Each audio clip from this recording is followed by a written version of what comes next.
Well, hello indie people! Now today I'm going to be talking about autism and anxiety. And this is because I've been experiencing a lot more anxiety related symptoms as well as low moods and stuff. But I wanted to come on here today, talk about my experiences, some of the symptoms that I've experienced, and also talk about some methods and techniques that I've personally learned over the years to help manage and cope with my anxiety. There is a disclaimer: I am not a doctor, I am not a GP, I'm not a psychiatrist, I don't have a medical degree, so this is really taken from my own personal experiences and what I have researched online. And if you're brand new to the channel, don't forget to hit subscribe down there for more autism related content like this.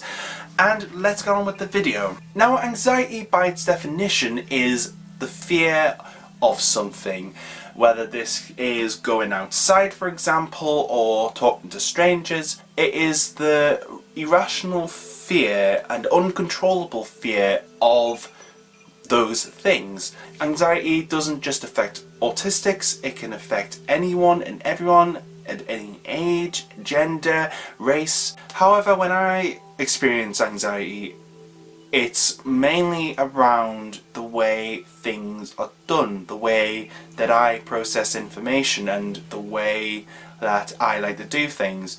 If it's not done the way that I would like it to be done, that raises anxiety for me. Unsuspected change as well is a massive thing. Change of environment, that's something I've always really struggled with. It's something that takes a while for me to get over.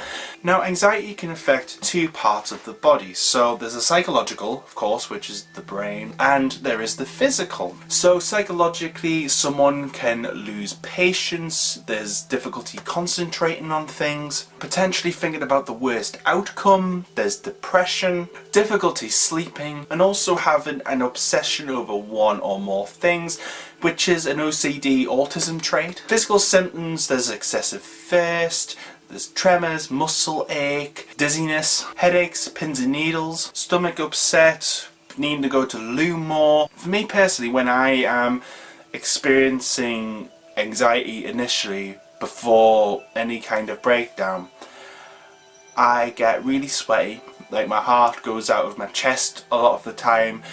I feel nauseous, so basically feeling like I'm going to be sick. And also I can't sit still, I need to be kind of moving about, because if I sit down, that's when intrusive thoughts kind of come into my head and I start to feel really negative and a little bit depressed. And even after the attacks happened, where I've calmed down and everything's okay, like I'm out of the situation, I am emotionally drained, I really can't do anything, and sometimes I struggle to actually be able to move about just because it's that intense sometimes. There are things that do trigger my anxiety. So for example, there is telephones.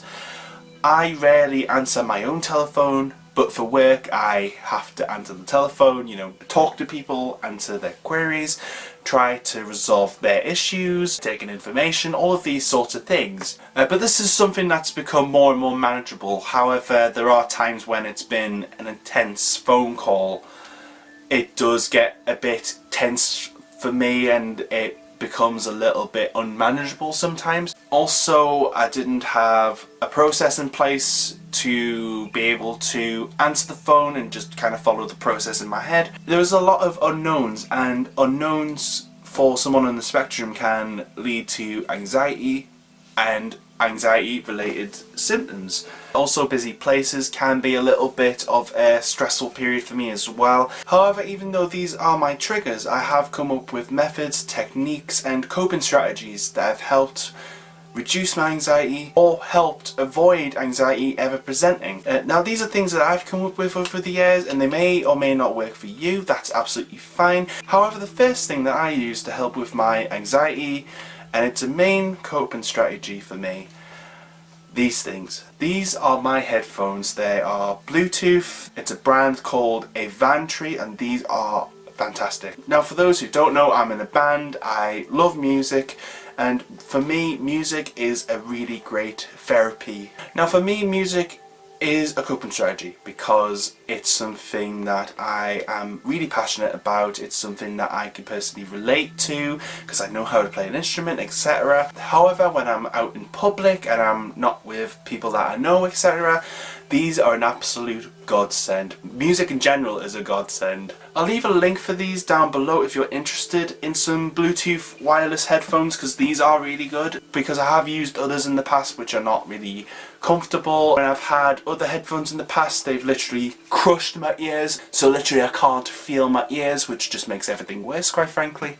Now, if you're not a music fanatic like myself, one of the most popular ways of coping with anxiety in stressful situations, and I think a lot of autistics go to this method, one of these, it is a stress ball. Now, the reason I kind of gravitate to a stress ball is because it's something physical, so you can squeeze it, you can twist it, you can throw it. I'm not going to throw it at you guys because you guys are really lovely. But also for me, and a lot of autistics, we like repetition and repetitive movements. So what I like to do is go like that in between my hands. So I'm not doing it too far.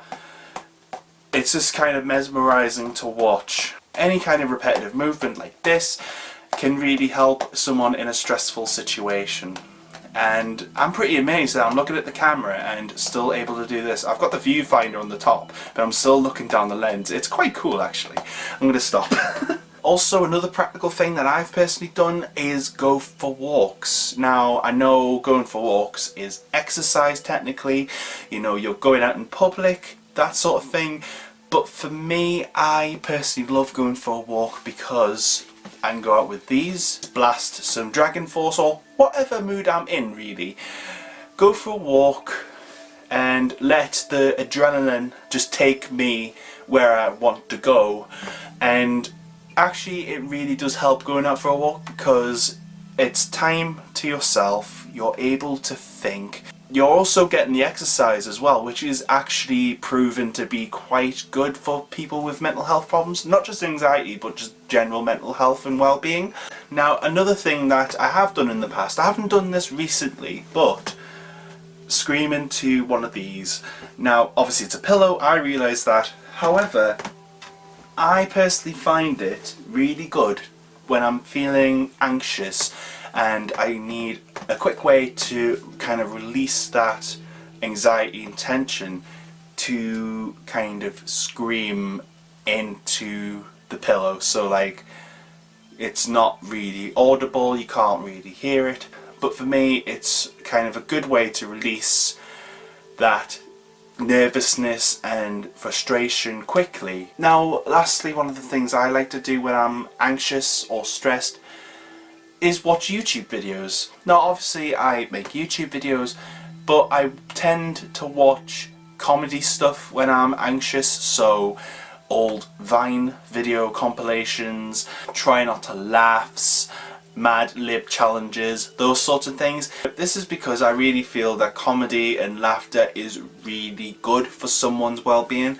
Laughing is apparently a really good way of releasing certain endorphins in the brain, and it's a really good thing. And personally, I like to laugh. You know, I love laughing. It's just one of those things that just really helps in stressful situations. And with that, that is the end of this video. I hope you enjoyed it. I hope you learned something.